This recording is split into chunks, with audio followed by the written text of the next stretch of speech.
සෙනසුරාද කියලා නැහැ. ඉතින් සතියේ සාමාන්‍යයෙන් කරන වැඩ ටිකම තමයි එදාටත්. ඒත් ඉතින් ටිකක් නිදහසින් සැහැල්ලුවෙන් පැත්ති කරන්න පුළුවන්. මගේ මහත්තයා සාමාන්‍යයෙන් උදේට ස්මූදි එක විතරයි බොන්නේ. ඒ නිසා එයාට වෙනදා වගේ මේක හදලා දූටත් වෙනම පළතුරු චුට්ට දාලා ස්මූදි ටිකක් හැදුවා.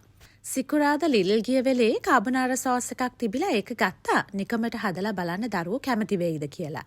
ඉතින් ඒක දාලා ඒ දෙන්නට පැස්ටා එකකුත් හදලා පුතා පළතුරු වලට වැඩි කැමැත්තක් නැති නිසා එයාට මිදි ටිකක් හොදලා ගත්තා.